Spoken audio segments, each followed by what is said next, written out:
How's it going, everybody? Ragroth here. So on one hand, I'm really mad that I was able to catch that really crappy Nintendo Direct live, but THQ Nordic Showcase, which had an announcement that was probably better than anything combined in that Nintendo Direct, which was the official announcement of Darksiders 4. We did know there was a new Darksiders game coming, but we weren't sure what it necessarily was. Now, we at least do have something, and I admittedly would have done a reaction video if it was more of a full-on trailer showing gameplay and stuff, and if it wasn't for the fact that kind of who was playable kind of got spoiled for me, because some of my friends told me about it. I should have told them to not tell me anything that was mentioned that Nordic Showcase, but it's okay, that was my fault. So yeah, I figured I would just do a little kind of talking about, kind of my thoughts and what we know. So I guess what we do know is it is being developed by Gunfire Games, which they made Darksiders 3, because I know a lot of us speculated would it be kind of a new numbered entry, Darksiders 1, 2, 3, it'd be 4, or if it would be kind of a Genesis style game, and this time either you would play as all 4 of them, or maybe you would focus on Fury and Death. And it kind of seems to be sort of a mixture. It's made by Gunfire Games, and it's a new numbered entry, but you can play as all 4 of them, which is honestly probably the best of both worlds. I know a lot of people did kind of want Strife to get his own game, myself included, but I was kind of just waiting for this for a long time for the game where we just get to play as all 4 of them, and I guess it is fitting, because there are 4 horsemen, that it would happen with the 4th entry. And yeah, it is a shame for Strife, but I mean, he got Genesis, and he's going to be playable in this game too, so in a way he is getting his own game, just not. I guess he technically got as much as Fury and Death has gotten, if you want to argue.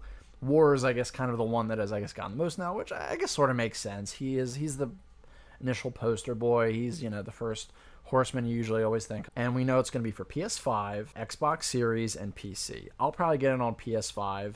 If it was more like Genesis, I would probably get it on Steam Deck. But from what we know from this little blurb from Gamatsu is Darksiders 4 is a third-person action-adventure featuring combat, traversal, and puzzle solving in a lore-rich post-apocalyptic world. Choose your horsemen, take up one of the legendary horsemen, each with their own unique weapons and combat styles.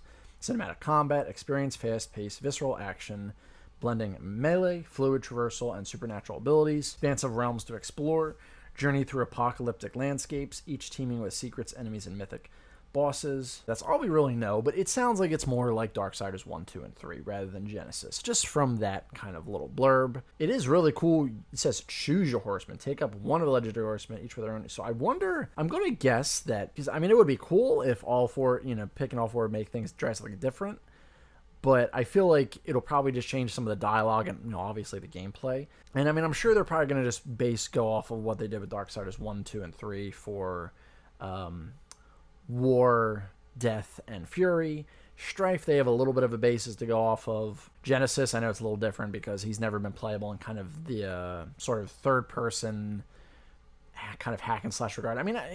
Technically Genesis was, but it wasn't. It was more of like a Diablo kind of style game. This is more of like Darksiders is more of like a Zelda, Devil May Cry, God of War styles game. But I think that's really cool. Honestly, this is not what I was expecting. I'm really mad it got spoiled for me. And what I'm also curious about, if you notice, they're all on horses, and if we play Darksiders 3, we know that Fury's horse kind of gets taken out, and that looks like. I forget the name of her horse off the top of my head. I want to say it's like something to do with anger. I know that much. And that looks like it too. So that's really cool. She got her horse back though, if so, because her horse is probably my favorite in all honesty.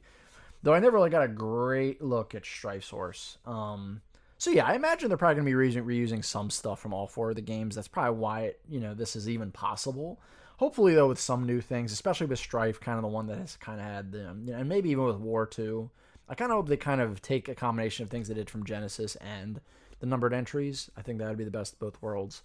But no, I think this is really awesome. And I'll definitely try to be covering this more. I'm looking forward when we actually get full-on gameplay, though. It'll be something. And I guess it's safe to say that this is probably going to be chronologically taking place the furthest on the timeline, since it seems like it's kind of building off where Darksiders 1 ended at. Guys, we won. Congrats. Let me know your thoughts below. I'm really curious to hear what people have to think about this.